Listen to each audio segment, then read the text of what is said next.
warahmatullahi wabarakatuh. Waalaikumsalam warahmatullahi wabarakatuh. Hamdan wa syukurillah, la haula wa la quwata illa billahil aliyul azim.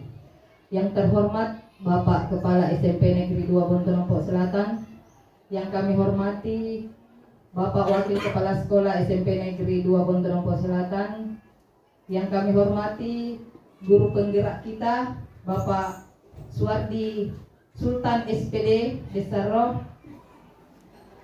yang kami hormati para pembina pengelola, rekan-rekan guru, staf pegawai yang sempat hadir pada kesempatan yang berbahagia ini.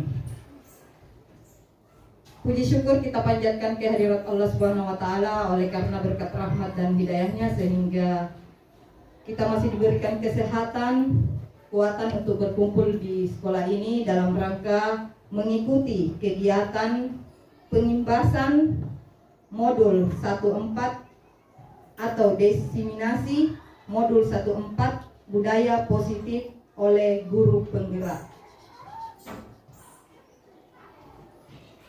Salam terhangat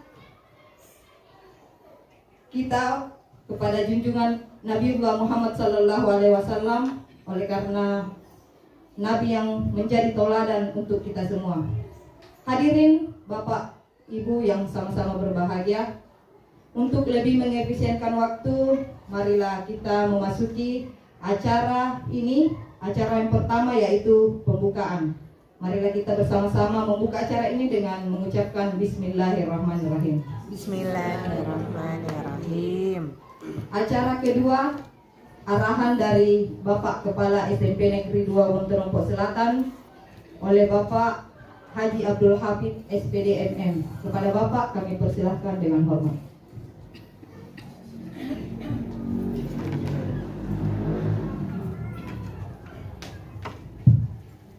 Terima kasih. Bismillahirrahmanirrahim. Assalamualaikum warahmatullahi wabarakatuh. Waalaikumsalam warahmatullahi wabarakatuh. Yang saya hormati Bapak Wakil Kepala SMP Negeri 2 Selatan, yang saya hormati Bapak Ibu hadirin yang insya Allah rahmati dan dimuliakan oleh Allah Subhanahu wa taala, terkhusus Saudara Suwardi SPD selaku guru penggerak yang alhamdulillah hari ini akan berikan materi tentang diseminasi budaya positif di SMP Bontonompok Selatan. Pertama-tama mari kita menjadikan puji syukur kepada Allah Subhanahu wa taala.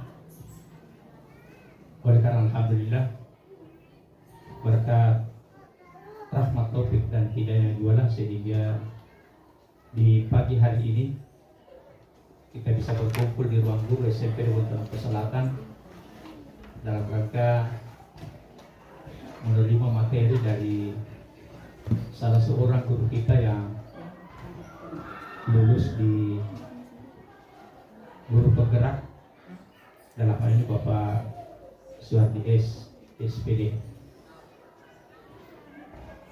Semoga apa yang disampaikan sebentar kita bisa ikhlaskan di sekolah ini sehingga nantinya akan menjadi sekolah yang ramah anak dan ramah lingkungan.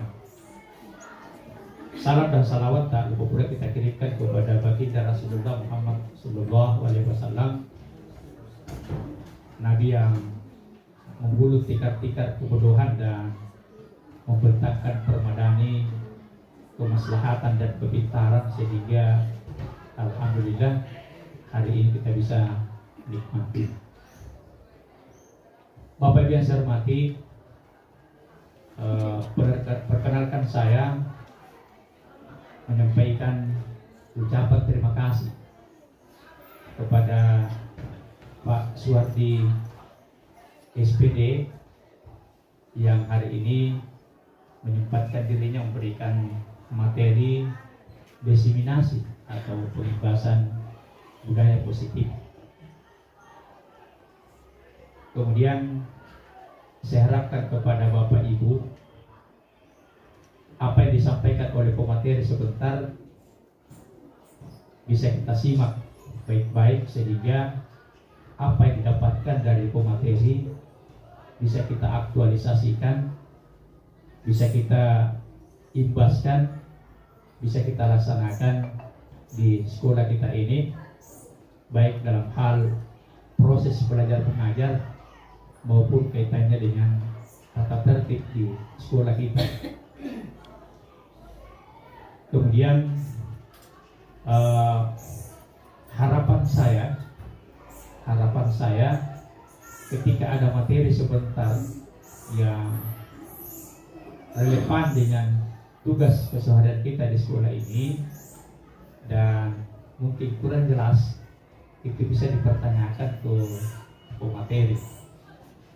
Iya, olehnya itu sekali lagi saya ucapkan terima kasih dan selamat kepada Pak Suwardi atas kesempatannya memberikan materi kepada teman-teman sehingga apa yang didapatkan selama ini bisa diimbaskan kepada teman dan teman bisa mengaktualisasikan di SMP Gubernur Selatan.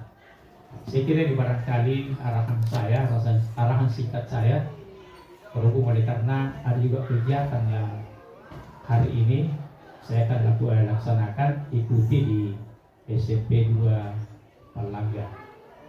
Oleh karena itu mungkin mohon maaf Pak pemateri, mungkin setelah arahan ini saya tidak bisa ikuti sampai selesai, tapi insya Allah apa yang dilaksanakan di sekolah kita ini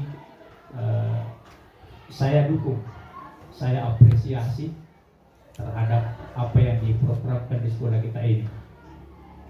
Segera itu barangkali dapat sampaikan, mudah-mudahan ada manfaatnya baik pemateri maupun kita selaku peserta. Segera demikian, lebih kurangnya mohon dimaafkan.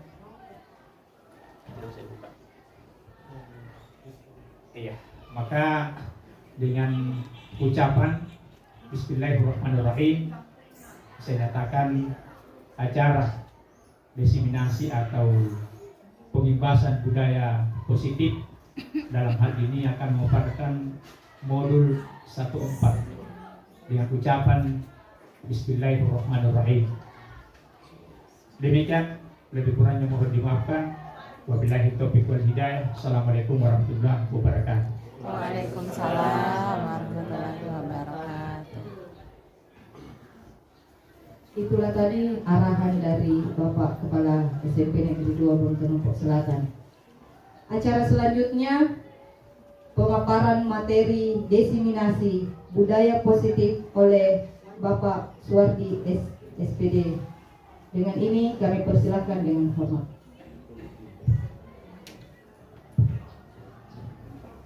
Ya, terima kasih Bapak Kepala Sekolah dan Wakil Kepala Sekolah yang bersedia hadir untuk acara pengimbasan modul 1.4 tentang budaya positif sekolah.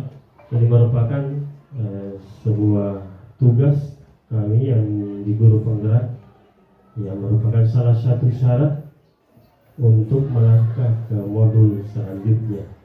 Dan insya Allah ini video acara ini akan divideokan dan akan dikirimkan ke kementerian, dan saya bahagia dan bangga pada hari ini karena ini membuktikan bahwa sekolah ini, teman-teman sejawat, rekan-rekan yang ada di sini, rekan-rekan guru dan kepala sekolah, stakeholder yang ada di sini sangat mendukung kegiatan daripada yang dilaksanakan oleh Kementerian Pendidikan.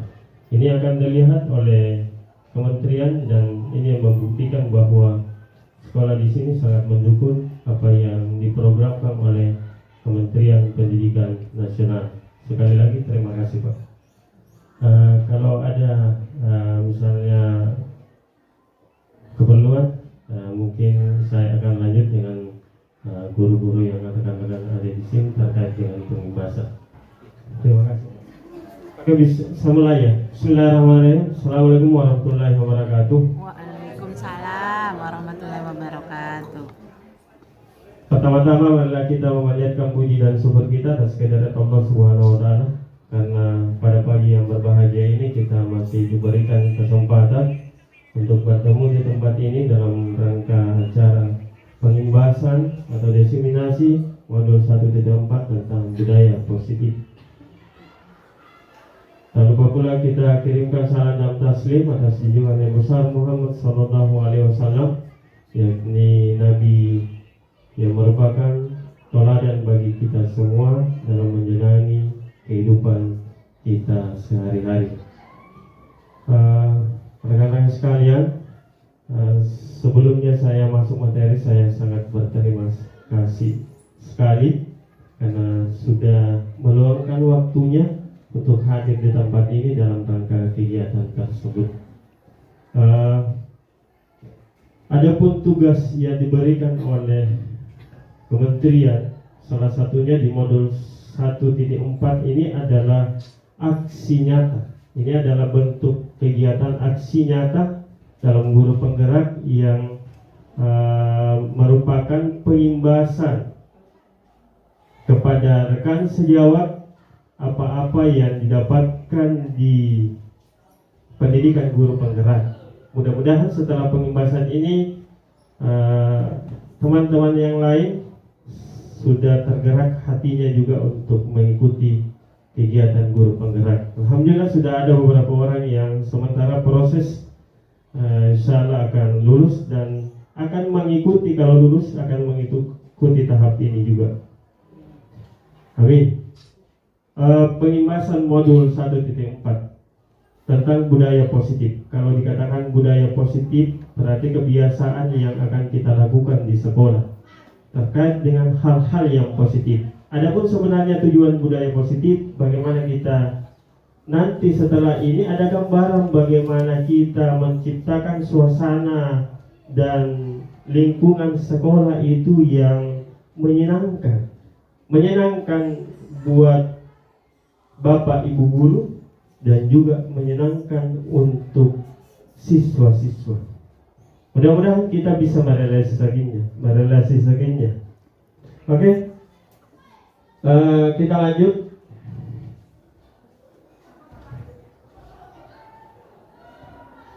Sebelum saya lanjut, ada pertanyaan pemantik dulu.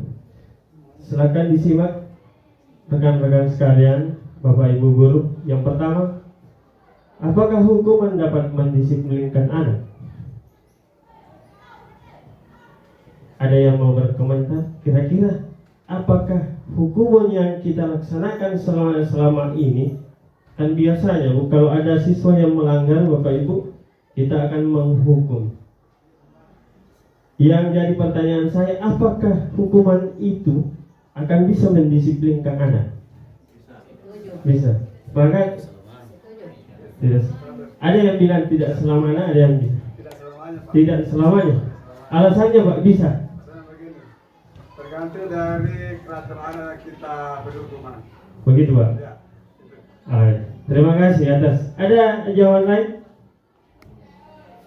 Katanya ada tergantung dan ada juga bilang bisa. Oke, kita lanjut dengan pertanyaan pemantik yang kedua.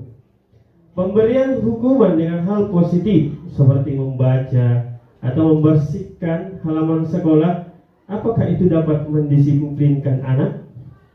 Kan biasanya di keseharian kita kalau ada terlambat, ada yang melanggar peraturan sekolah, itu kita hukum dia dengan apakah itu membaca atau membersihkan halaman sekolah. Yang jadi pertanyaan, apakah hal itu bisa mendisiplinkan anak? Bisa. Bisa. Setuju? Kalau saya mengatakan bisa, tapi tidak selamanya. Tidak selamanya. Sama dengan hal yang pertama ya. Oh, iya. Ataukah ada jawaban lain? Dari guru BK mungkin ada tanggapannya terkait dengan ini? Karena guru BK ini yang biasa pengalaman. Apakah membersihkan, kalau ada yang misalnya terlambat melanggar tata tertib, biasanya dihukum dengan membaca, membersihkan. Apakah itu bisa mendisiplinkan anak? Bisa. Alasannya? Ya, Dan kembali lagi tergantung dengan anak Oh tersebut. iya, tergantung dengan anak tersebut. Kemudian pertanyaan pemantik yang ketiga. Memberi penghargaan dapat meningkatkan motivasi belajar anak. Oke. Setuju? Setuju. Setuju. Alasannya? Ada yang bisa memberikan satu alasan? Bahwa ketika dalam kelas kita berikan sebuah penghargaan, maka itu dianggap bisa memotivasi anak. Bapak guru dan ibu guru pasti sering melakukan ini kan? Apa hasilnya? Apakah bisa meningkatkan motivasinya? Bisa ya? Terbukti. Oke, ini yang akan kita bahas sesuai dengan apa yang menjadi filosofi, karena yang kurikulum merdeka itu berdasarkan filosofi Bapak Ki Hajar Dewantara. Oke, apakah pertanyaan yang ketiga, pertanyaan pemantik ini apakah sesuai dengan anggapan Bapak atau tidak? Oke, kita akan lanjut dengan materi selanjutnya. Sorry. Nah, sedikit ini saya hanya bukan ini materi utama saya, tetapi saya ingin memperkenalkan bahwa di guru penggerak atau di kurikulum merdeka itu dia berdasarkan atas filosofi Bapak Ki Hajar Dewantara. Saya pernah terbesit dalam waktu pertama-pertama masuk guru penggerak. Kenapa namanya mau itu Ki Hajar Bapak Ki Hajar Dewantara? Kenapa sampai baru kali ini kita gembor-gemborkan seperti itu? Nah, katanya Bapak Ki Hajar Dewantara sesuai dengan filosofinya bahwa tujuan pendidikan itu menurut Ki Hajar Dewantara intinya adalah menuntun segala kodrat yang ada pada anak, yaitu kodrat alam dan kodrat zaman, agar mereka dapat mencapai keselamatan dan kebahagiaan yang setinggi-tingginya, baik sebagai manusia maupun sebagai anggota masyarakat. Jadi intinya di sini menuntun. Sebenarnya banyak sudah beberapa banyak yang sudah aplikasikan ini. Apa arti daripada sebuah menuntun? Bahwa kita mengajar di kelas bukanlah sebuah guru yang harus memaparkan semua materi yang ada di buku. Tidak seperti itu keinginan Ki Hajar Dewantara. Menuntun itu artinya kita sebagai fasilitator di dalam kelas untuk membelajarkan anak. Jadi kita sebagai fasilitator dan kita ajak mereka untuk belajar sendiri, belajar mandiri, dan sehingga pembelajaran bermakna itu akan terbentuk. Bundaya tonga pelajar antu, kalau dia yang belajar sendiri, itu akan lama tersimpan dan tidak akan terlupakan oleh mereka. Ketimbang kita menyampaikan langsung berceramah di depannya. Seperti itu anggapannya. Kemudian di dalam pendidikan kita harus berpatokan kodrat alam dan kodrat zaman. Nah, ini juga yang menarik buat saya, bahwa kodrat alam itu bahwa setiap anak itu sebenarnya sudah ada bakat dan minat yang dia miliki secara alami, Bu. Dia memiliki bakat dan minat secara alami yang ada memang dari dalam dirinya. Anak bukanlah kertas yang kosong yang harus diisi. Itu maksudnya. Jadi dia hanya memiliki bagaikan kertas yang buram. Ini ibaratnya kalau menurut filosofi Ki Hajar Dewantara, kertas yang buram tinggal kita yang menebalkannya, tinggal kita yang memperjelas. Jadi dia itu punya bakat dan minat yang secara alami yang dia miliki. Jadi kita tidak bisa paksakan, Bu. Kalau misalnya dia berminat misalnya di matematika, kita jelas tidak bisa paksakan untuk dia memahami bahasa Indonesia misalnya, karena itu sudah ada menurut Ki Hajar Dewantara, dia sudah ada minatnya memang yang berada di dalam dirinya, sehingga kita hanya menuntun, arahkan dia ke sana, dia suka olahraga, arahkan saja ke sana ke olahraga, sehingga ketika dia berdasarkan minat sesuai dengan minatnya, maka itu akan timbul dan tumbuh berkembang dengan baik. Biarpun dipaksa, kalau itu bukan minatnya, yakin dan percaya pasti dia akan buntu, tidak akan berjalan dengan baik. Seperti itu yang diutarakan oleh Ki Hajar Dewantara. Kalau kodrat zaman, kita harus sesuaikan dengan zaman, kita harus sesuaikan. Kalau dia sekarang di zaman teknologi, upayakan Bapak Ibu kita mengajar di dalam kelas itu harus memperlihatkan juga teknologi-teknologi yang ada sekarang, sehingga anak didik kita tidak ketinggalan teknologi atau istilahnya gaptek. Oke, kita lanjut Bapak Ibu.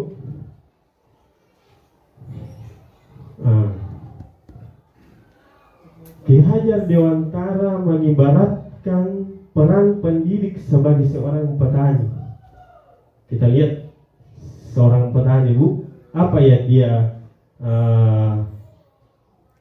lakukan, bahwa anak-anak itu seperti biji tumbuhan. Biji tumbuhan itu yang disemai dan ditanam di lahan yang telah disediakan, artinya bahwa seorang pendidik harus melayani segala bentuk kebutuhan dengan metode belajar yang berbeda, sehingga anak dapat tumbuh dan berkembang dengan baik sesuai dengan bakat dan minatnya. Karena setiap anak itu mempunyai keunikan masing-masing, hal ini akan mendorong terciptanya merdeka belajar. Merdeka belajar ini yang digembor-gemborkan sekarang di kurikulum merdeka, bahwa anak itu mempunyai keunikan sendiri dan dibiarkan dia memilih jalannya sendiri, itu sebenarnya. Dan ingat, di sini Ki Hajar Dewantara menganggap bahwa anak itu seperti biji tumbuhan. Kalau kita rawat dengan baik-baik biji tumbuhan itu, misalnya jagung ya, kita rawat jagung itu dengan baik, kita beri pupuk dia dengan baik, beri pengairan, dan ditanam di tanah yang subur, maka dia akan tumbuh dengan baik. Sama dengan anak di sini. Kalau kita berikan dengan fasilitas yang baik, dengan metode mengajar yang baik, dengan lingkungan yang baik, dengan lingkungan positif yang baik, pasti dia akan tumbuh dengan baik. Tapi ini yang ada kaitannya dengan budaya positif. Kita harus menjadikan lingkungan ini menjadi lingkungan yang baik, lingkungan yang ramah anak, lingkungan yang menyenangkan, sehingga anak itu bisa tumbuh dengan baik juga. Seperti itu. Paham Bapak Ibu? Kira-kira? Nah, makanya ketika kita mengajar, tolong dipersiapkan dengan baik. Jangan langsung masuk mengajar, tapi dibaca dulu apa materinya, apa metode yang bagus diberikan, dan apa alat peraga, kalau ada alat peraga yang perlu dipersiapkan.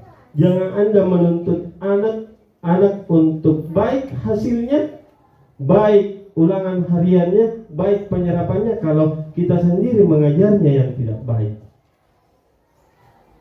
Makanya tanaman itu harus dipelihara dengan baik, anak juga harus dipelihara dengan baik, harus diberikan perlakuan dengan baik. Seperti itu. Kita lanjut Bapak Ibu. Nah, perubahan paradigma. Saya sedikit ingin merubah paradigmaan Bapak sekalian, Bapak Ibu sekalian, yang sebelumnya saya memberikan materi dengan setelah memberikan materi. Mudah-mudahan berubah. Ada A dan B. Anda dan teman Anda. saya akan memberikan sebuah kertas kepada setiap teman. Bisa dibantu Ibu membagikan satu orang satu kertas.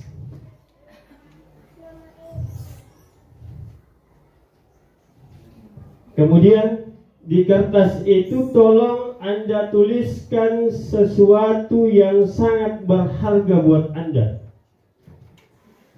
Sesuatu yang sangat berharga buat Anda, dan letakkan salah satu tangan Anda dan genggam benda itu tersebut dengan segala daya dan upaya. Genggam secara maksimal, seerat-eratnya. Bisa Anda tuliskan, Ibu? Iya. Jadi ada kepalan tangan maksudnya digenggam seperti ini. Silakan digenggam, ditulis dan digenggam apa yang menjadi sesuatu yang sangat berharga buat Anda. Oke? Sudah? Oke. Satu kata-kata, sesuatu yang sangat berharga buat Anda, yang buat Anda itu adalah sebuah rahasia. Rahasia buat Anda. Sebentar saya akan kasih petunjuk. Sebentar saya akan kasih petunjuk. Benda hidup, benda mati. Yang jelasnya sesuatu yang sangat berharga buat Anda. Apakah itu benda ataukah prinsip, bagaimana bentuknya? Sesuatu yang sudah dimiliki. Sesuatu yang sudah dimiliki. Sudah? Silakan Anda genggam erat-erat. Silakan Anda genggam erat-erat.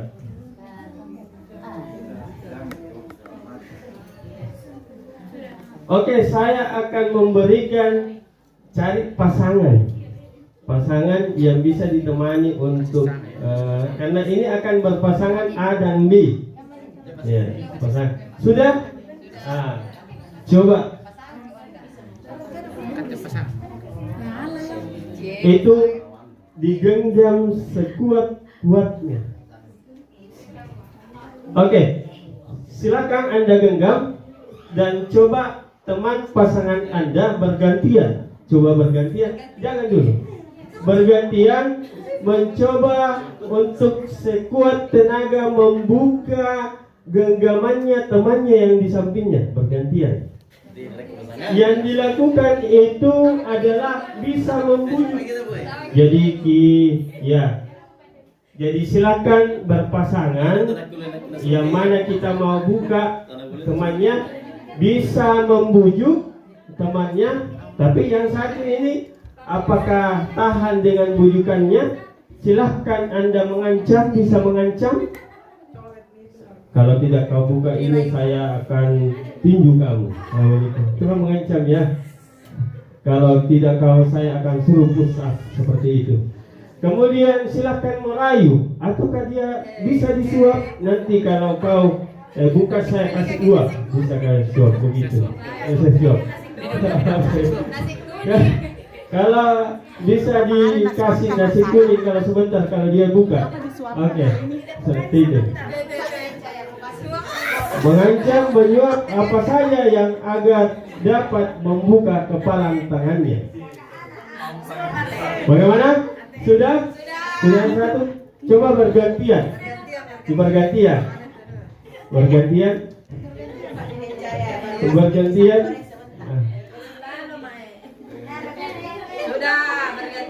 Video bergantian.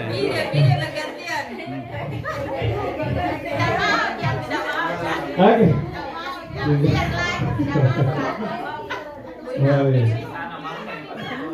Bagaimana? Ada yang berhasil tidak?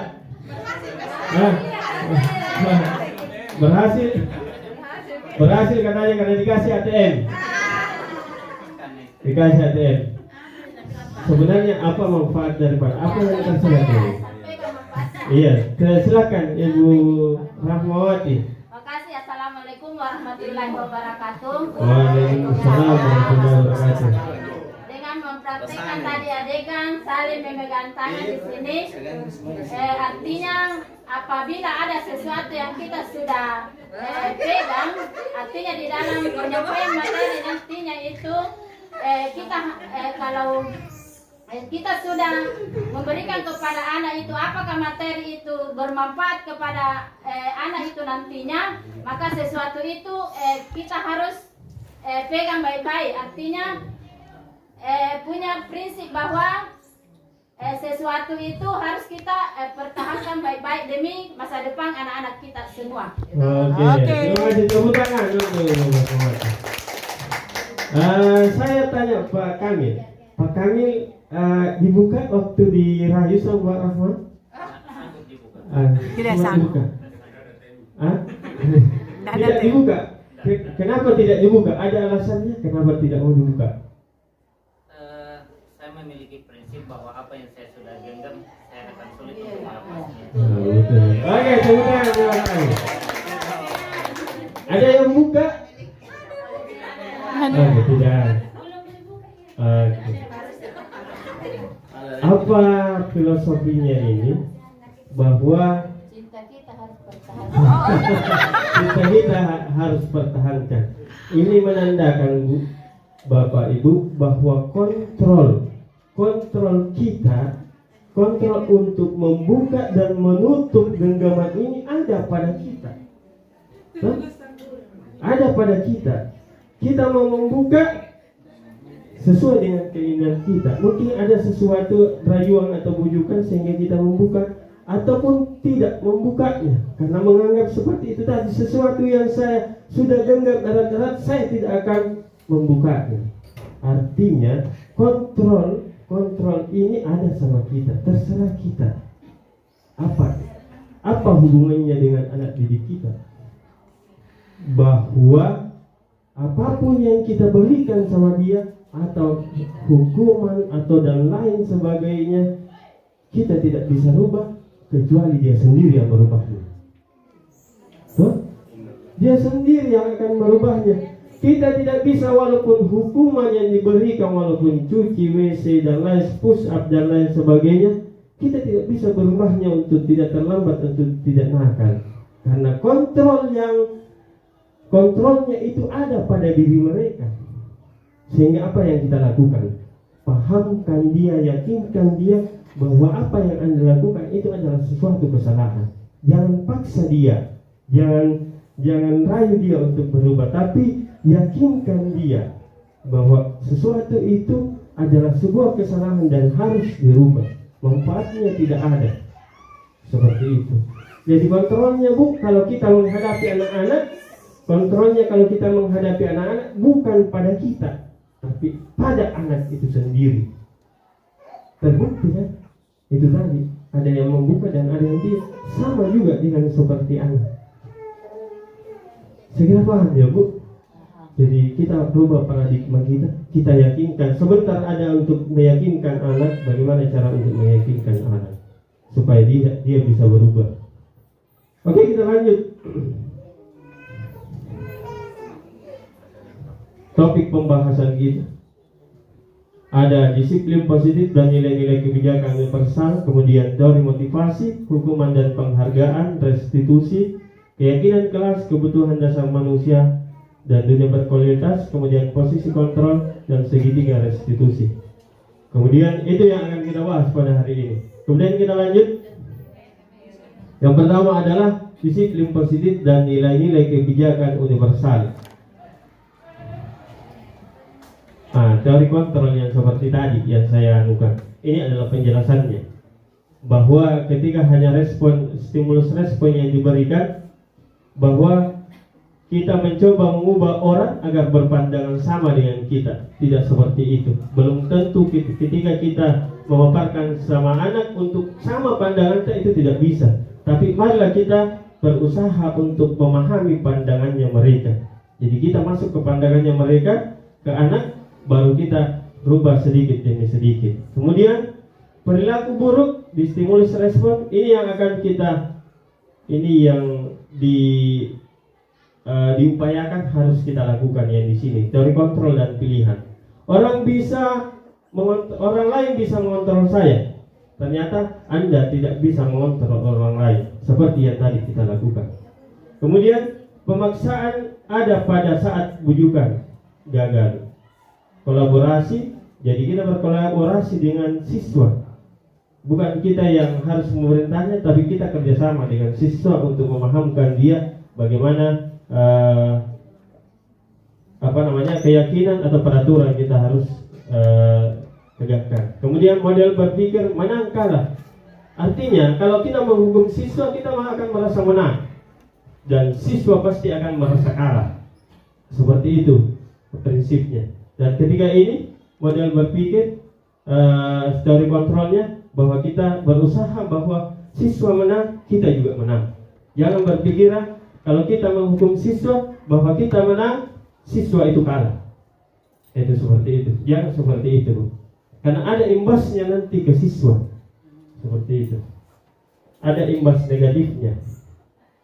Kemudian ini disiplin positif.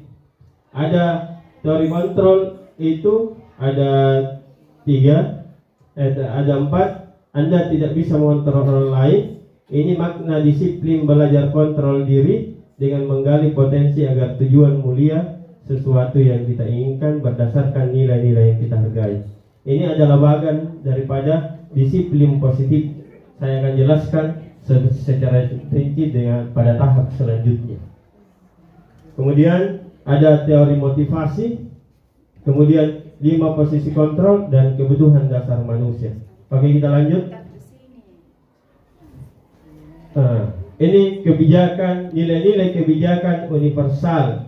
Ini yang diinginkan oleh William Glasser untuk teori kontrol pada tahun 1984. Ini yang diharapkan untuk diterapkan, bahwa nilai-nilai kebajikan itu adalah sifat-sifat positif manusia yang merupakan tujuan yang ingin dicapai setiap individu. Nilai-nilai yang bersifat universal karena dia lintas bahasa, suku, bangsa, agama maupun latar belakang. Setiap perilaku itu perbuatan memiliki tujuan. Ini menurut William Glasser dan teori kontrol. Perhatikan Bapak Ibu, bahwa menurut William, bahwa setiap perbuatan itu memiliki tujuan. Jadi pelanggaran ataukah yang dibuat oleh anak, coba tanya, pasti dia mempunyai tujuan dalam melakukannya itu. Ada tujuannya. Itu yang kita mau gali.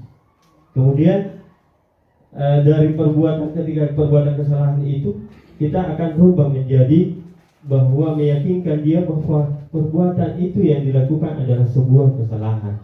Kita yakinkan itu. Karena pasti walaupun perbuatan buruk yang dilakukan setiap manusia dan setiap siswa, pasti ada tujuannya. Pasti ada tujuannya. Itu tujuannya yang kita mau gali, buat kita mau rubah. Seperti itu merubahnya keyakinan dan prinsip seorang anak ketika dia melakukan sebuah pelanggaran.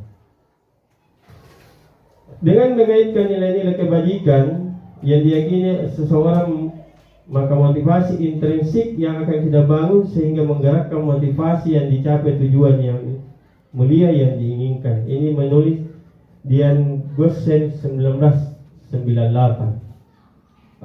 Perlu kita yakinkan Bapak Ibu bahwa sebenarnya untuk melakukan menangani anak-anak misalnya yang melanggar, maka kita harus sentuh hatinya. Sentuh hatinya. Kenapa? Supaya perubahan itu bersifat intrinsik, berasal dari dalam dirinya. Berasal dari dalam dirinya. Dan jangan dia merubah karena ekstrinsiknya. Ya?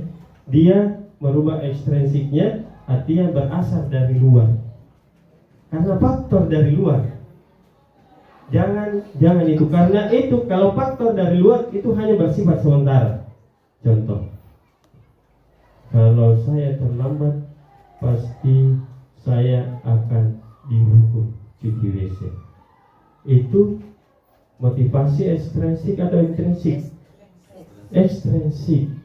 Dia takut mencuci WC. Bukan itu yang kita harapkan. tapi coba sentuh hatinya dan munculkan motivasi intrinsiknya bahwa kalau saya terlambat ini saya tidak dapat pelajaran dengan baik. Itu motivasi intrinsik, itu dari dalam.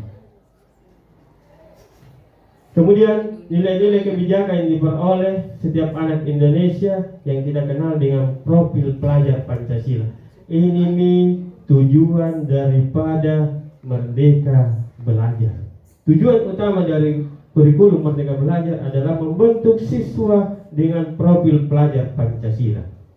Yang mana itu profil pelajar Pancasila? Anak-anak itu diharapkan beriman dan bertakwa kepada Tuhan Yang Maha Esa dan berakhlak mulia. Kemudian yang kedua adalah mandiri, kemudian bernalar kritis, berkebinekaan global, gotong royong, dan kreatif.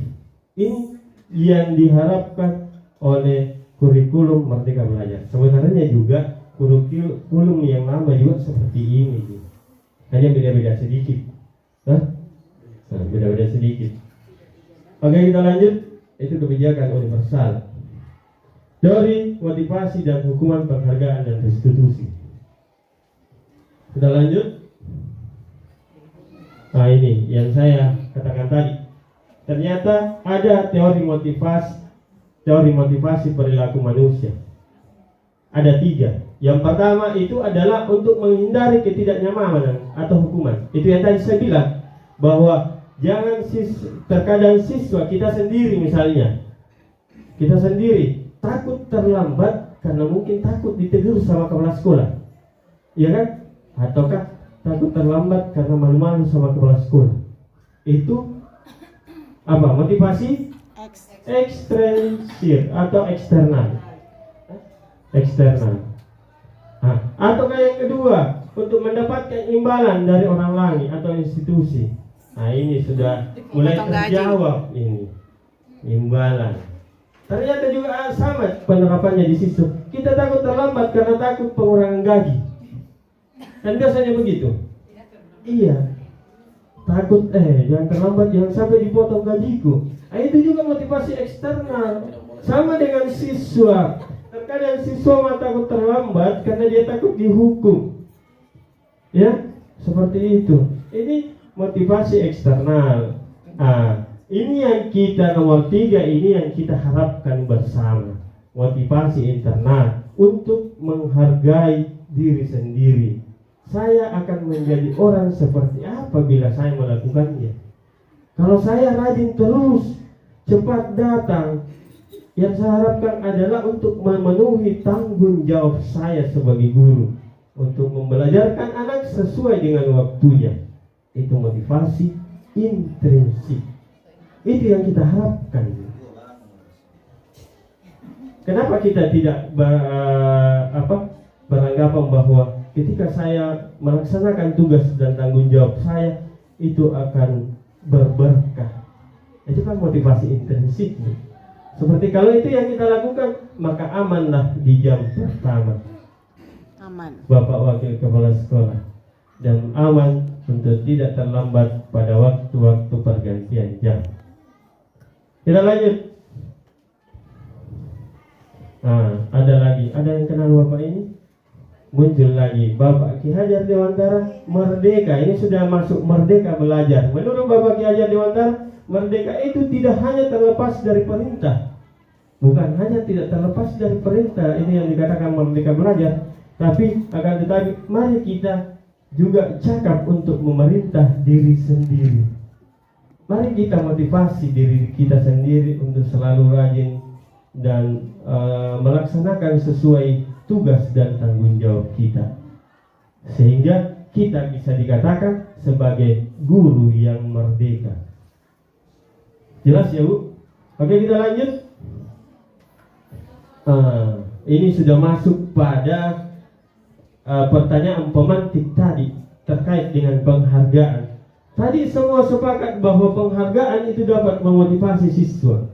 Ternyata coba lihat anggapannya di Merdeka Belajar. Ternyata penghargaan itu adalah bentuk hukuman. Ternyata penghargaan itu bentuk hukuman dan ada dampak negatifnya kepada siswa. Iya. Ada tidak yang sudah mengalaminya? Iya. Ibu Surya apa kira-kira? Selalu ingin. Selalu. Betul. Itu salah satu, selalu ingin diberikan. Kalau dia tidak punya hadiah, Bapak Guru tidak punya hadiah, maka dia tidak mau. Tidak mau termotivasi lagi. Banyak dampak negatifnya, Bu, penghargaan. Yang pertama itu berpengaruh jangka pendek. Itu yang disebutkan tadi. Kalau tidak ada nih hadiah, maka dia tidak akan termotivasi lagi untuk bekerja di atas papan, untuk menjawab soal dia. Karena Nabi bilang, tidak ada hadiahnya. Iya, tidak ada hadiah.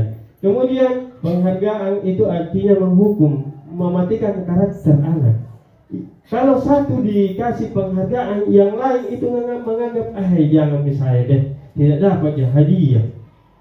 Itu akan mematikan daripada karakter anak yang lain. Itu seperti itu. Kemudian yang kedua adalah penghargaan mengurangi ketepatan, dan penghargaan tidak efektif, dan penghargaan akan merusak hubungan sesama siswa dan sesama guru. Maka dia akan selalu ketagihan. Ada ini bukan siap-siap. Yang lain juga tidak. Yang tidak kasih hadiah guru yang lain, maka dia tidak akan siap-siap. Nah, seperti itu dampak daripada sebuah penghargaan. Makanya dikatakan hukum itu adalah sebuah penghargaan. Nah, ini adalah konsekuensi, Bu. Konsekuensi. Perhatikan hukuman antara konsekuensi. Ada yang tidak konsekuensi dengan hukuman. Kalau konsekuensi itu ada memang aturan sebelum ada memang yang disepakati sebelum kita menghukum. Ada dong kan sering terlambat, pungut sampah tanpa ada tata tertib yang mengikatnya. Itu adalah sebuah hukuman. Kalau konsekuensi misalnya merobek buku, maka buku itu harus diganti. Menumpahkan air di atas meja, konsekuensinya adalah bersihkan. Itu perbedaan. Saya tanya, Bu, mencatat 100 kali dalam buku kalimat saya tidak akan terlambat lagi, apakah sebuah hukuman atau konsekuensi? Konsekuensi. Hukuman ya? Hukuman. Kemudian lari mengelilingi lapangan basket 2 kali karena terlambat hadir sekolah? Hukuman. Kemudian murid diminta push up 15 kali karena tidak menggunakan masker? Hukuman. Mengganti kertas tugas teman siswa yang telah dicoret-coret? Konsekuensi. Nah, itu bedanya hukuman dengan konsekuensi ya. Kemudian membersihkan tumpahan air meja tersenggol pada saat belajar, ini juga konsekuensi.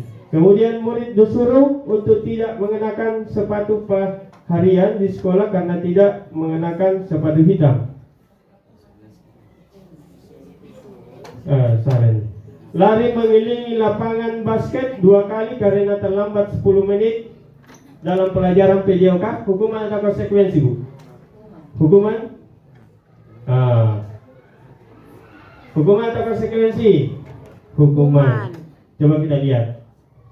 Hukuman, konsekuensi, hukuman. Ternyata yang di sini hukuman. Konsekuensi. Kenapa konsekuensi? Karena ada hukumannya dengan pelajarannya olahraga. Mungkin disuruh pemanasan dulu sebelum main basket. Itu adalah sebuah konsekuensi. Itu perbedaan konsekuensi dengan sebuah hukuman. Kemudian lanjut. Nah ini, kalau hukuman itu sesuatu yang menyakitkan sama siswa, Bu. Kalau konsekuensi itu adalah sesuatu yang terjadi. Kemudian membuat anak sakit untuk dalam jangka waktu yang lama. Ini hukuman. Iya. Kalau dihukum itu lama sekali pasti. Mungkin dia seumur hidup, Bu. Kalau saya tanya, Bapak Ibu, Anda ingat tidak sesuatu yang paling menyakitkan waktu Anda SD? Ada kan? Pasti ada semua. Apa itu? Hukuman. Hukuman ya? Hukuman. Dan ada tidak yang paling berkesan di waktu SD? Ada kan? Ada ya? hukuman yang saya tekankan di sini, apakah Anda mau selalu diingat seumur hidup anak siswanya yang diajar di sini karena Anda menghukumnya? Hah? Tidak. Tidak kan?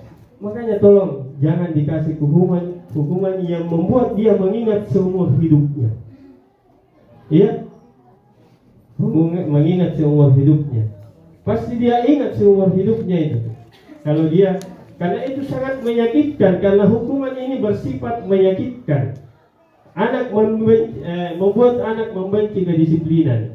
Saya pernah ada tugas saya untuk menuliskan sesuatu yang paling negatif dan sesuatu yang paling positif. Saya ingat waktu saya dipukul sama guru saya waktu SD.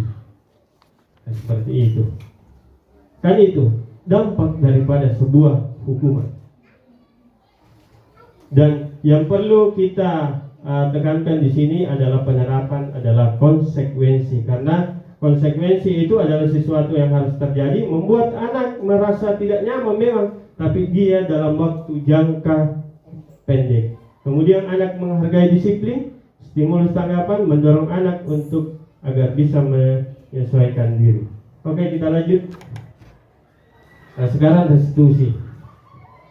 Restitusi itu adalah proses menciptakan kondisi anak bagi murid untuk memperbaiki kesalahan mereka. Mereka bisa kembali pada kelompok mereka dengan karakter yang lebih kuat. Ini cara menangani anak yang melakukan kesalahan dengan sebuah restitusi, mengembalikannya tanpa ada perasaan minder sama temannya. Ini cara yang dipakai, yang ditekankan di guru penggerak untuk anak-anak yang melakukan kesalahan. Di segitiga restitusi, sebentar saya akan jelaskan. Nah, ini ada hukuman, ada konsekuensi, dan ada restitusi. Ini lanjut saja contoh yang kedua. Kalau di sini tidak nyaman untuk jangka panjang, kalau ini tidak nyaman untuk jangka pendek, dan ini menguatkan murid. Jadi ada di atasnya konsekuensi adalah restitusi. Karena ini akan menguatkan anak dalam proses lingkungannya di sekolah. Dia kembali tanpa dia merasa minder sama sekolah temannya atau malu sama temannya.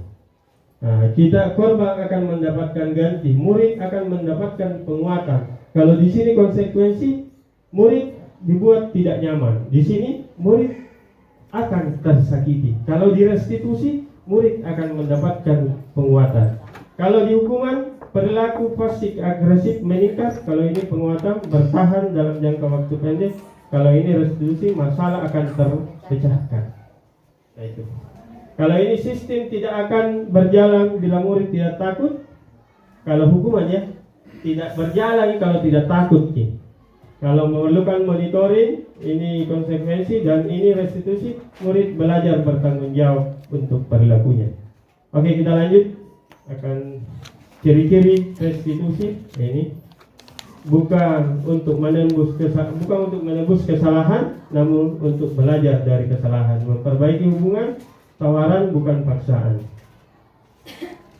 Oke, lanjut Bu. Bapak Ibu, eksplorasi konsep keyakinan kelas. Ini coba diperhatikan.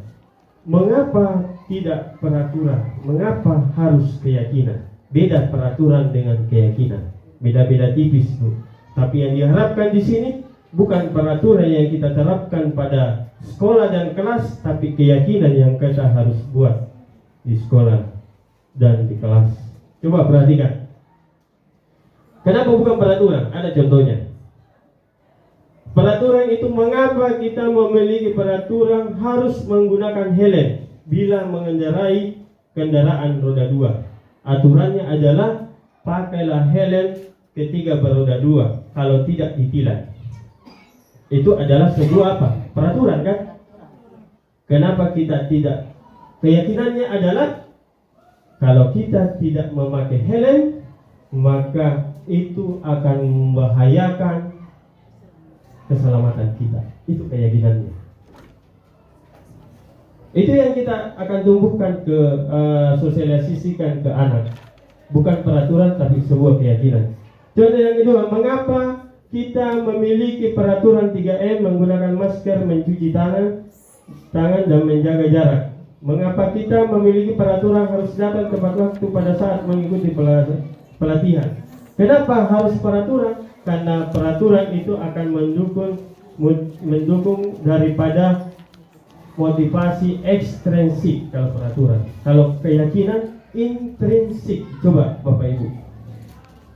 Sebuah aturan tidak boleh anak masuk di kelas sebelum mencuci tangan. Itu aturannya. Ya. Nah, keyakinannya adalah kita yakinkan mereka bahwa mencuci tangan itu penting buat kesehatan. Itu keyakinannya. Bukan peraturannya. Jadi setelah ini Bapak Ibu kita harapkan buatlah sebuah keyakinan kelas dan keyakinan sekolah, bukan peraturan kelas atau peraturan sekolah. Kita lanjut. Nah, ini peraturan kelas, kemudian keyakinan kelas, lingkungan positif dan budaya positif.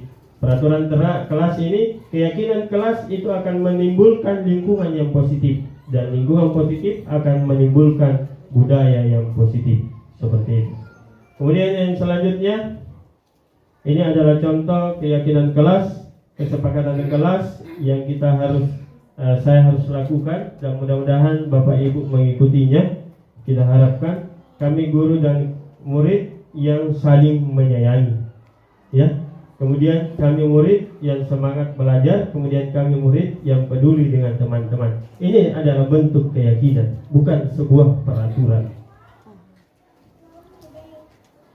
Kalau ini ke peraturan datang tepat waktu, mengucapkan salam. Ini peraturan, menjaga kebersihan sekolah, berdoa sebelum kegiatan, kemudian aktif dalam belajar, tata tertib. Kemudian kita lanjut. Nah, ini perbedaan peraturan kelas dan keyakinan kelas. Coba kita lihat, apa sih bedanya peraturan kelas dengan keyakinan kelas? Kalau peraturan kelas, coba lihat. Nah, selalu kembalikan tepat buku di tempatnya. Ini peraturan. Coba kita timbulkan keyakinan. Ini adalah sebuah tanggung jawab. Kemudian dilarang mengganggu orang lain. Ini artinya menghormati orang lain. Apa bedanya peraturan? Peraturan itu ada kata negatifnya. Kata-kata negatif yang terkandung di dalamnya. Dilarang. Ini adalah secara psikologis ada dampaknya pada anak-anak pada kata-kata yang negatif itu.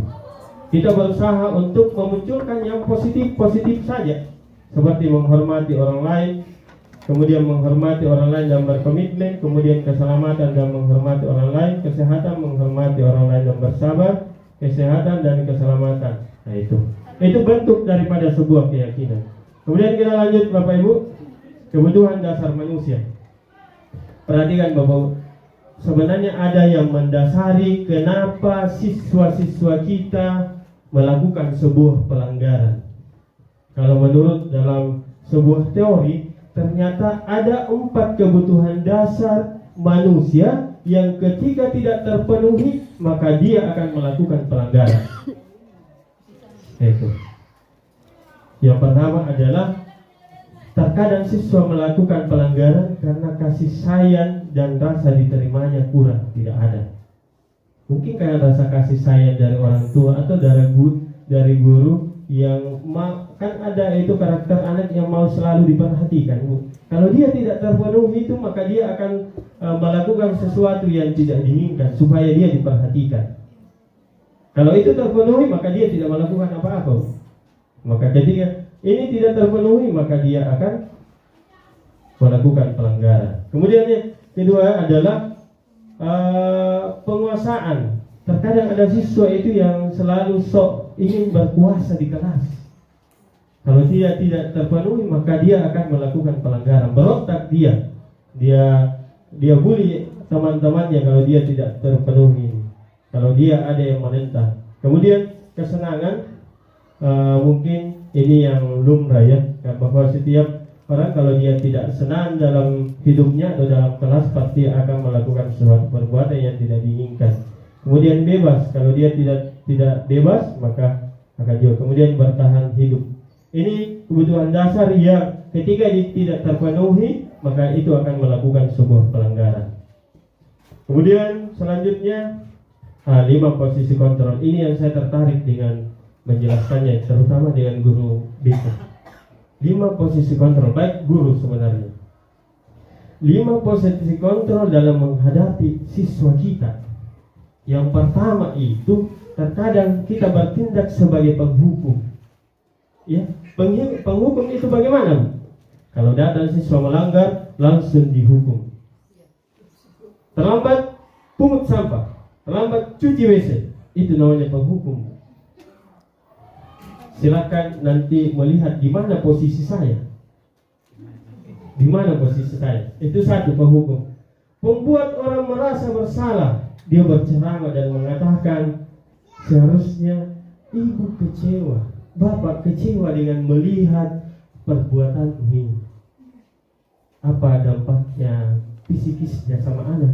Dia akan merasa bersalah, dia akan merasa down dan tidak punya semangat ketika dia seperti itu. Pembuat orang merasa bersalah. Ini terkadang banyak ya. Ketika menghadapi anak, saya sangat kecewa dengan apa yang anak-anakku buat. Itu pembuat bersalah, ini sangat dilarang juga. Karena itu psikis, tidak ada dampak psikisnya sama anak. Kemudian yang kedua adalah teman. Nah, ini juga ada beberapa yang sering terjadi. Dan sekarang terkadang dia bertindak sebagai teman dia ketika dia menghadapinya. Oh, seperti ini kan. Ayolah, lakukan demi ibu.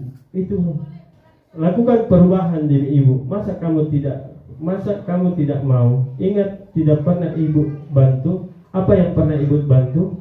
Artinya seperti ini. Dia bertindak bahwa dia temannya, dia dekat dengan dia dekat dengan siswa tersebut, sehingga dia tidak terlalu, artinya dia memohon kepada siswa tersebut untuk tidak melakukannya lagi.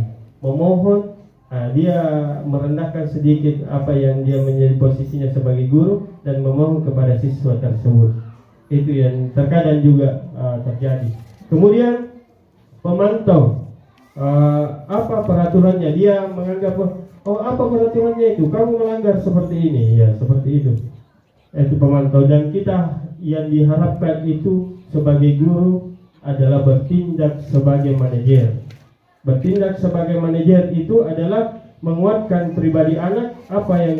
Pertanyaannya adalah apa yang kita yakini. Jadi kita ingatkan keyakinan yang pernah kita buat di kelas. Dan jadi sebenarnya keyakinan itu dibuat pada awal pembelajaran, pada awal tahun. Seperti itu. Oke, kita lanjut. Ini pertanyaan-pertanyaannya, saya kecewa dengan kalian. Nah, itu pembuat merasa bersalah. Ini penghukum, kamu tidak pernah benar melakukannya. Ini penghukum. Kalau teman, ayolah lakukan demi bapak ibu. Nah, itu pertanyaannya kalau dia sebagai teman. Pemantau, apakah kamu dapat stiker bintang hari ini? Nah, kemudian yang ke manajer, bagaimana kamu bisa menyelesaikan masalah ini? Kalau manajer membuat siswa itu yang melanggar menemukan pemecahannya sendiri. Kenapa dia melanggar? Apa pemecahannya? Misalnya dia terlambat. Kenapa kamu terlambat? Ini adalah ini. Apakah kamu bisa merubahnya besok? Bisa. Nah, seperti itu daripada posisi manajer. Kemudian segitiga restitusi. Nah, ini yang saya katakan tadi dalam menyelesaikan masalah itu dengan segitiga restitusi.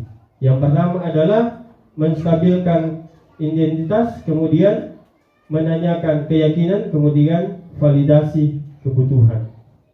Nah, ini yang dipakai segitiga restitusi yang tadi yang dianggap paling bagus untuk menyelesaikan sebuah masalah. Ada contohnya? Nah, ini.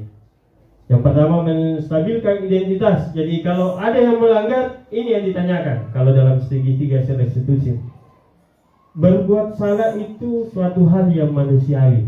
Jadi di Nyo Kerodo, berbuat bersalah itu hal yang manusiawi. Tidak ada manusia yang sempurna. Jadi kita stabilkan dulu kondisinya. Kalau anak bersalah seperti itu, kita stabilkan dulu kondisinya. Semua pernah melakukan sebuah kesalahan. Kalau seperti itu pasti anak tidak merasa bersalah sekali. Oh, seperti itu. Kemudian Bapak Ibu juga pernah berbuat salah. Semua orang pernah berbuat salah. Bapak juga pernah berbuat salah. Artinya kalau seperti itu posisinya, anak-anak itu yang tadinya mungkin takut akan ketika berhadapan dengan guru BK, maka dia akan stabil ketika kita menanyakan seperti itu. Kemudian selanjutnya kita katakan bahwa kamu bisa saja melakukan hal yang lebih buruk, tapi kamu tidak melakukannya. Ya kan? Misalnya berkelahi dengan siswa, untung kamu tidak membunuhnya. Seperti itu kan, hal yang lebih buruk daripada anunya. Nah, seperti itu kita stabilkan. Atau kamu pasti punya alasan mengapa kamu melakukannya seperti itu. Dia kan setiap perbuatan tadi pasti mempunyai alasan seperti itu. Kemudian apa yang penting bagi kamu? Kemudian kamu boleh tetap berusaha menjaga sikap, tapi tambah sikap yang lain yang baru, yaitu validasi kebutuhan. Kemudian selanjutnya menanyakan keyakinan. Apa nilai-nilai yang kita percayai di kelas? Ditanyakan kembali, diingatkan kembali yang pernah kita buat keyakinan di kelas, yang gantinya aturan, bukan aturan tapi keyakinan. Kita kan begini, keyakinan itu dibuat sama-sama, bukan dibuat oleh guru ya. Kita buat sama-sama dengan siswa. Biarkan keyakinan itu, aturan itu dibuat sendiri sama siswa. Apa aturan yang kita kesepakati? Seperti kalau kita sepakati dalam sebuah forum, apa yang kita sepakati hari ini sebelum kita melakukan pembelajaran. Nah itu, seperti itu. Oke Bapak Ibu, selesai mungkin materi saya. Apa yang saya sampaikan, mudah-mudahan ada manfaatnya, dan mudah-mudahan kita bisa melakukan budaya positif ini di sekolah kita, sehingga tercipta lingkungan yang ramah anak, ramah juga guru, sehingga semua betah di sekolah. Tercipta suasana yang menyenangkan di sekolah ini. Oke, saya kira itu. Terima kasih atas segala perhatian. Mohon maaf atas segala kekurangan.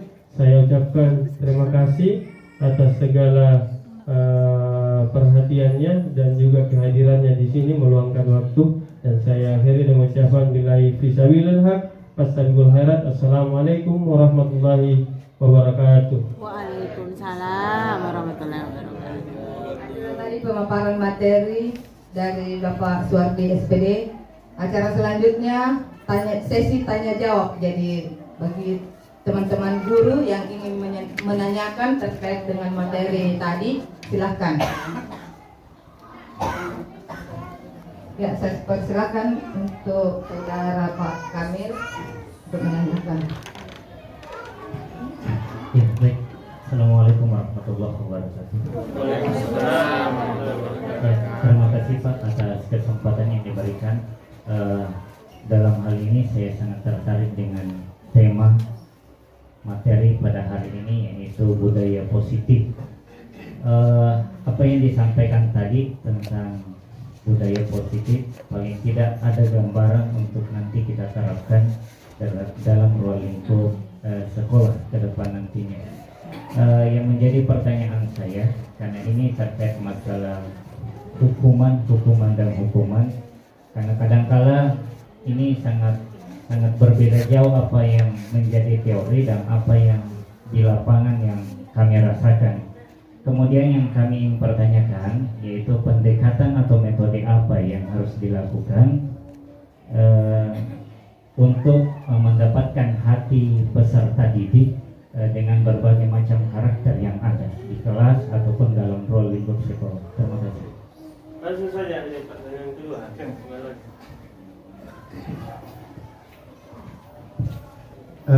kasih.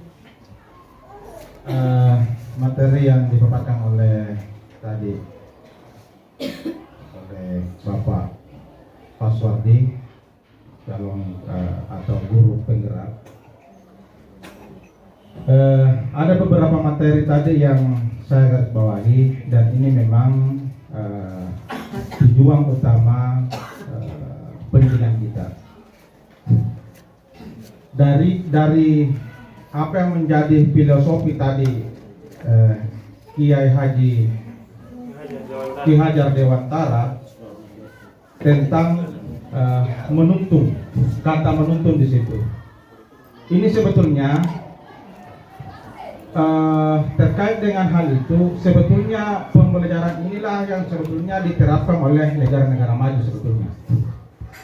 Sudah lama diterapkan oleh negara-negara maju, di mana negara-negara maju itu dia membentuk seorang peserta didik itu sesuai dengan keahlian masing-masing. Ini sebetulnya yang diadopsi oleh negara kita tentang hal pendidikan seperti itu. Cuma yang jadi persoalan di sini adalah kadang-kadang tidak relevansi dengan perencanaan pembelajaran kita. Kemudian tuntutan pendidikan formal itu, di mana anak-anak dipaksa harus menguasai 11 mata pelajaran, di mana anak-anak harus dipaksa untuk menguasai matematika, di mana anak-anak harus dipaksa untuk menguasai IPA. Relevansi dengan pendidikan kurikulum Merdeka Belajar ini susah dipraktekkan dengan relevansi aturan yang ada di dunia pendidikan kita, di mana untuk mendapatkan suatu sertifikat atau ijazah untuk pendidikan formal itu harus menguasai semua mata pelajaran. Selagi tuntutan ini adalah memberikan tuntutan sesuai dengan bakat minat anak-anak. Dan inilah yang paling penting sebetulnya, karena inilah yang dikembangkan oleh negara-negara maju. Makanya di negara-negara maju itu banyak profesor ahli di bidangnya masing-masing, karena mulai TK sampai dia universitas itu menguasai bidangnya masing-masing. Tidak bergantung kalau dia ahli matematika, tidak usah pelajari IPA, tidak usah pelajari bahasa Indonesia. Dia kuasa saja bidang matematika, sehingga ahli di bidangnya. Itu mungkin bisa dipaparkan sedikit mengaitkan dengan pendidikan formalnya dengan keinginan dari Merdeka Belajar tadi itu. Terima kasih. Assalamualaikum warahmatullahi wabarakatuh.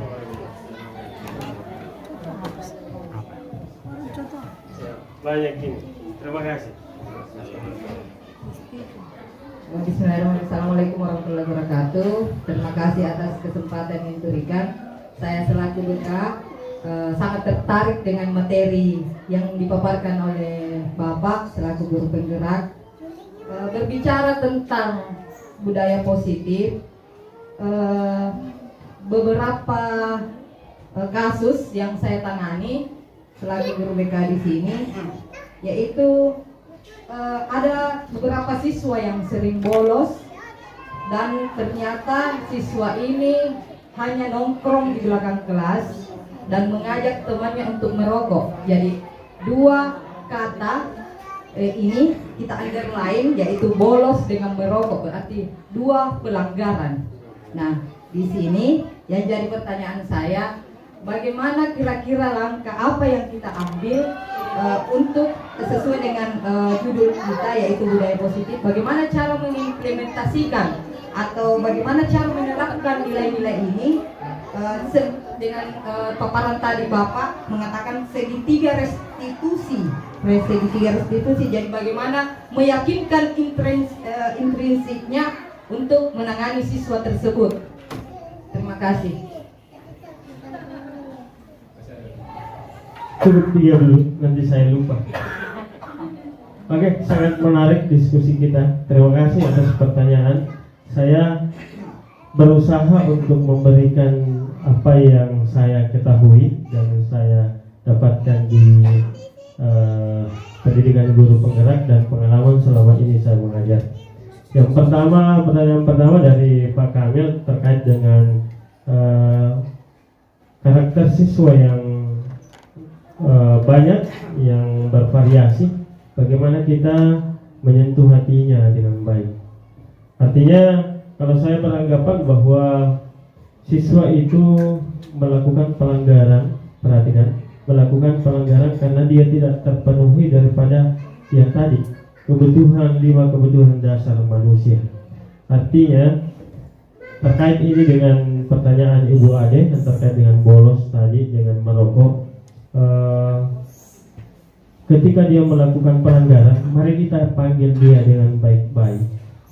Kita masukkan dalam suatu ruangan yang misalnya dalam ruang BK, yang ruang konseling, dan kita disitulah tempatnya untuk kita berdialog, misalnya berdua, dan kita gali informasi di dalamnya. Kita bisa menggunakan segitiga restitusi ini. Ini sebenarnya segitiga ini yang sangat diharapkan untuk ditanamkan, diterapkan di sekolah ini. Misalnya ada yang bolos ataukah ada yang melanggar, maka kita tindaki dia dengan segitiga restitusi. Jangan langsung dikasih sebuah hukuman buat mereka, karena sekali lagi bahwa sebenarnya hukuman itu adalah sesuatu yang belum tentu dia membuat jerah, tapi bisa saja banyak anak yang dikatakan tadi Pak Kamil bervariasi, banyak anak yang ketika diberi hukuman bukan dia berubah, tapi malah dia tambah menjadi tambah dia menjadi nakal. Makanya saya tadi bahasakan, sentuh dia dengan hatinya dengan metode restitusi. Coba dia tanyakan kenapa dia bahwa pelanggaran ini yang pertama kalau segitiga restitusi yang pertama adalah marilah kita menstabilkan identitasnya. Jangan langsung dikasih kaget dia. Jangan langsung dikasih kaget bahwa semua orang pernah berbuat suatu pelanggaran. Stabilkan dia dulu kondisinya, sehingga ketika dia stabil kondisinya, maka kita bisa untuk menanyakannya lebih dalam dia. Ini ada beberapa kata yang bisa menyentuh hatinya dia, sehingga dia mengatakan bahwa kenapa saya melanggar, kemudian kita tidak langsung dihukum. Kan ada seperti itu. Itu berbuat salah itu hal yang manusiawi. Kita sentuh dia dulu hatinya. Kemudian tidak ada manusia yang sempurna. Itu kalau masuk dalam hatinya bahwa setiap orang pernah berbuat salah. Sama dengan pernah mungkin Pak Ustaz mendengar suatu kisah, yang dimana kisah itu ada seorang ahli ibadah dengan ahli ilmu yang berilmu, yang dimana orang itu sudah membunuh 99 orang dan menyatakan kepada orang yang beribadah, apakah saya masih bisa bertobat? Saya sudah membunuh 99 orang. Dia katakan ahli ibadah itu, kamu sudah tidak bisa diampuni dosamu oleh Allah karena kamu sudah membunuh 99 orang. Makanya dia bunuh lagi itu yang ahli ibadah, karena dia tidak sentuh hatinya. Dia langsung mengatakan kamu tidak bisa bertobat. Sampai kepada orang yang berilmu, dia pergi ke orang yang berilmu dan menyatakan sesungguhnya Allah adalah Maha Pemaaf dan Pemberi Taubat. Seperti itu. Dan kita sentuh hatinya dengan menyatakan jangan dikasih kaget, Bapak juga pernah berbuat salah. Siapa sih yang tidak pernah berbuat salah? Pasti orang pernah berbuat salah.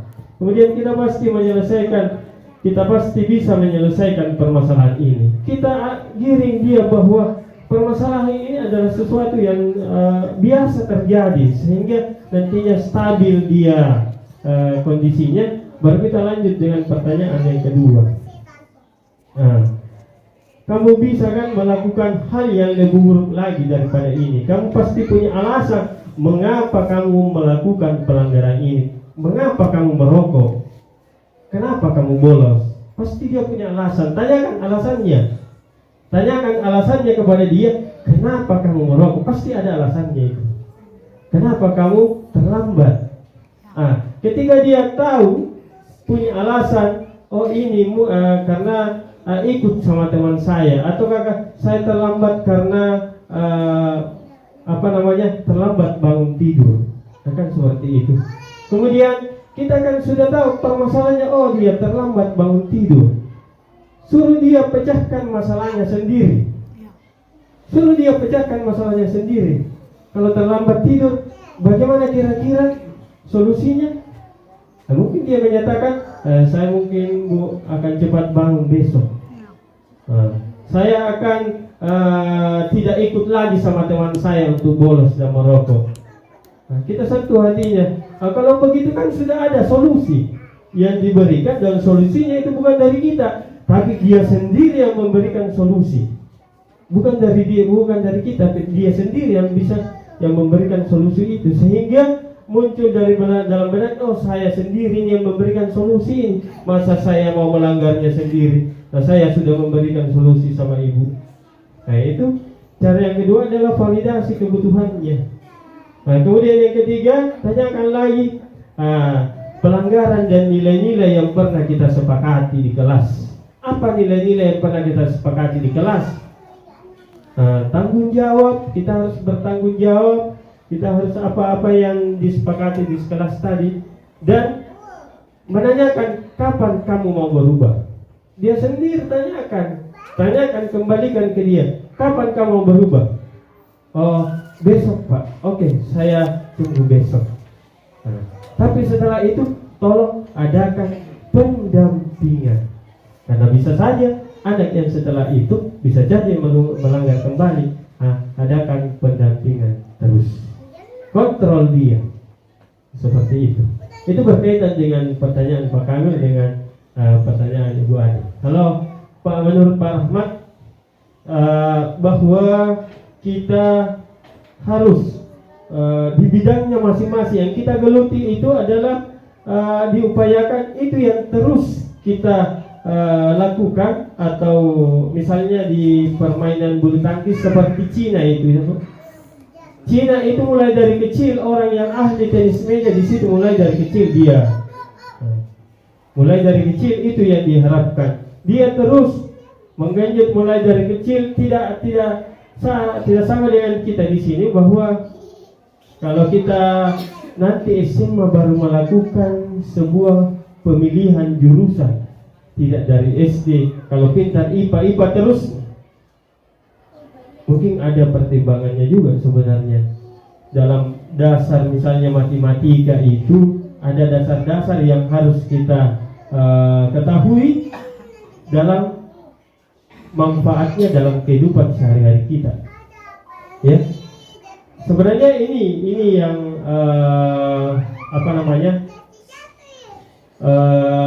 digembar-gembarkan oleh Bapak Ki Hajar Dewantara, bahwa anak itu sebenarnya memiliki bakat dan minat. Tinggal kita yang menuntun arahnya. Kalau dia arahnya dia di matematika, jangan terlalu tuntut dia untuk bisa bahasa Indonesia. Kenapa? Karena di bakatnya di matematika, walaupun Anda paksa dia di bahasa Indonesia, dia tidak akan bisa. Makanya kurikulum sekarang yang mengharuskan Pak Rahmat untuk belajar sekian mata pelajaran. Makanya kalau dia bakatnya ada, anak-anak yang bakatnya terlihat misalnya di matematika, maka jangan terlalu dipaksa untuk bahasa Indonesia. Dan mari kita untuk memang ada perbedaan kita di luar negeri. Kalau di luar negeri itu dia dari kecil itu ditempa sesuai dengan minatnya. Kalau mungkin kita di sini ya mungkin ada hikmahnya di situ, ada pertimbangan yang dilakukan oleh pemerintah sehingga sampai SD, SMP itu belum melakukan penjurusan. Nanti di SMA baru kita melakukan penjurusan. Mungkin ada pertimbangan-pertimbangan terkait dengan kebutuhan pengetahuan kebutuhan dalam keseharian kita. Contohnya saja matematika, kita butuh dasar-dasar matematika untuk melakukan perhitungan dalam kehidupan sehari-hari ini. Mungkin itu jawaban saya, Pak. Masih ada lagi? Silakan Pak Rahman.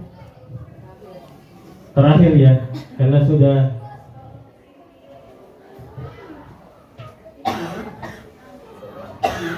Bismillahirrahmanirrahim. Assalamualaikum Assalamualaikum warahmatullahi wabarakatuh. Terima kasih atas kesempatan yang diberikan kepada saya. Jadi tadi sangat menarik ini pembahasannya tentang materi yang menciptakan budaya positif di lingkungan sekolah, dan ada beberapa materi tadi dibahas mengenai merubah karakter siswa, terutama yang sering melakukan pelanggaran. Yaitu ada 3 cara itu yang biasa berlaku, yaitu hukuman, kemudian konsekuensi, dan restitusi. Kalau saya simak tadi, hukuman itu kayaknya tidak boleh dipakai karena itu dampaknya negatif. Akan tetapi yang terjadi di lapangan seperti itu yang terlaksana, yang dilakukan. Iya. Kemudian kita juga mengambil pertimbangan mengenai pengalaman orang yang terdahulu. Ada biasa istilahnya seandainya tidak pernah kena pukul, tidak mungkin tahu kali-kali sampai sekarang. Ternyata imbasnya ada juga positifnya ya. Dan lama diingat, memang betul hukuman itu lama diingat, dan imbasnya juga ada positifnya, tidak selamanya negatif. Iya. Kemudian menurut hemat saya juga, sharing saja karena kita harus sharing. Hukuman itu salah satu tindakan yang bisa merubah dengan cepat. Iya, salah satu tindakan yang bisa merubah dengan cepat. Dan kalau kita kembalikan ke agama kepercayaan kita, tentunya kita yakini semua bahwa konsekuensi daripada pelanggaran kita yang kita lakukan di dunia ini ujung-ujungnya adalah ada hukumannya. Iya, ada hukumannya. Dan dua yang dipersatukan oleh Allah, hukuman dan penghargaan atas apa yang kita lakukan selama ini di dunia. Ya, saya kira itu. Terima kasih. Assalamualaikum warahmatullahi wabarakatuh.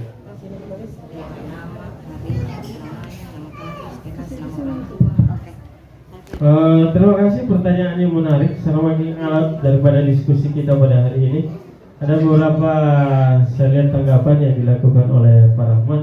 Yang pertama itu bahwa hukuman itu ada dampak negatif, ada dampak positifnya. Memang setiap perlakuan itu ada dampak positif dan negatifnya. Itu tidak bisa kita hindari. Bahwa segala sesuatunya pasti ada dampak negatifnya dan ada dampak positifnya. Yang mungkin dipertimbangkan itu kalau lebih banyak dampak negatifnya daripada dampak positifnya. Itu yang kita garis bawahi. Jangan sampai hanya 1-2 orang dengan melakukan hukuman yang berat, pelanggaran yang berat, hanya 1-2 orang yang berkesan di hatinya untuk melakukan perubahan, sedangkan yang banyak itu malah merusaknya. Itu yang kita tidak harapkan.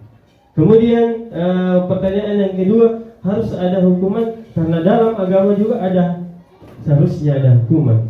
Kalau kita bertitik tolak dari situ, anggapan saya bahwa ketika dihukum bahwa dia sebenarnya yang jelek terus. Kita kan di sini beda konteksnya. Kalau kita di sini dengan memberikan sebuah keyakinan, kita mau merubah anak itu ke jalan yang benar. Kita mengupayakan siswa kita yang salah jalan, kita mau merubahnya ke dalam bentuk jalan yang benar semua, sehingga hukuman itu dianggap sesuatu yang mempunyai dampak negatif yang lebih banyak. Kalau menurut agama lebih banyak mudaratnya daripada manfaatnya. Makanya mungkin para pembesar-pembesar kita, pemikir-pemikir tentang pendidikan kita itu menyatakan lebih banyak dampak negatifnya daripada dampak positifnya, sehingga dia menyatakan bahwa di kurikulum Merdeka ini diupayakan hukuman itu ditiadakan karena itu sangat mengakibatkan dampak negatif kepada seorang anak. Seperti itu mungkin penjelasan saya. Sekian dan terima kasih. Mungkin ini penyampaian saya. Saya akhiri dengan ucapan billahi fisabilil haq fastabiqul khairat. Assalamualaikum warahmatullahi wabarakatuh. Bismillahirrahmanirrahim. Assalamualaikum warahmatullahi wabarakatuh. Waalaikumsalam. pada hari ini kita akan membuat sebuah keyakinan kelas yang akan kita sepakati bersama. Kemudian selanjutnya aturan hadir di sekolah 15 menit sebelum pembelajaran dimulai. Ini adalah aturan. Dan keyakinannya adalah menghormati orang lain dan berkomitmen. Jadi kita berkomitmen untuk hadir sebelum 15 menit sebelum jam. Kemudian selanjutnya adalah dilarang melakukan kekerasan. Ini perhatikan ini, dilarang melakukan kekerasan. Maka keyakinan kelasnya adalah keselamatan dan menghormati orang lain. Kemudian dilarang menggunakan narkoba. Ini terkait dengan kesehatan. Silakan yang sudah silakan tempelkan sendiri di sini. Tempelkan di atas. Silakan ditempel. Satu dicoba. Siapa ke sini, Pak? Satu saja. Ya, maksudnya saja secara rapi. Oke, dari hasil yang Anda tuliskan di sini, tanpa lupa keyakinan kelas kita kelompokkan ya.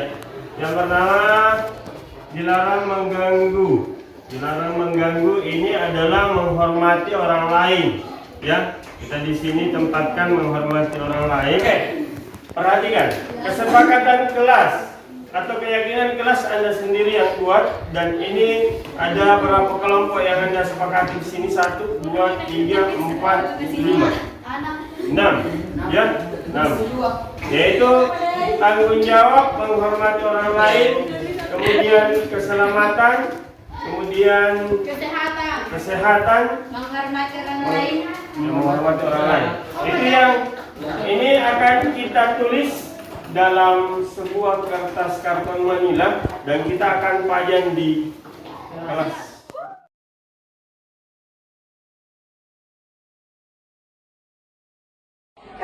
Assalamualaikum warahmatullahi wabarakatuh. Perkenalkan, nama saya Ade Fitrianti Hasanuddin selaku guru bimbingan dan konseling di SMP Negeri 2 Bontonompo Selatan. Di sini saya ingin menyampaikan beberapa hal terkait kegiatan yang dilaksanakan oleh Pak Suwardi mengenai diseminasi budaya positif di lingkungan sekolah. Kami selaku guru BK di SMP Negeri 2 Bontonompo Selatan sangat mengapresiasi dan termotivasi dengan kegiatan ini. Oleh karena dengan adanya diseminasi ini, kami mendapatkan ilmu baru tentang pentingnya penerapan budaya positif di lingkungan sekolah untuk mewujudkan visi misi sekolah dan tujuan pendidikan dengan untuk mencapai kemerdekaan anak. Nah, selanjutnya materi tentang perubahan paradigma, teori kontrol, kebutuhan dasar manusia, keyakinan kelas, dan segitiga restitusi itu menurut saya sangat-sangat bermanfaat sekali. Oleh karena dengan diseminasi ini, saya dapat merefleksi kebiasaan saya selama ini untuk mendisiplinkan siswa itu sendiri. Akhir kata, selamat Pak Suwardi. Terima kasih banyak atas ilmu. Assalamualaikum warahmatullahi wabarakatuh. Perkenalkan, nama saya Isda. Saya berasal dari SMP Negeri 2 Bontonompo Selatan. Pak Suwardi mengajak semua siswa untuk membuat keyakinan kelas. Saya merasa senang karena kelas kami mempunyai peraturan dan keyakinan kelas yang disepakati bersama dan dilaksanakan dengan penuh tanggung jawab. Terima kasih Pak Suwardi telah membuat keyakinan kelas. Assalamualaikum warahmatullahi wabarakatuh.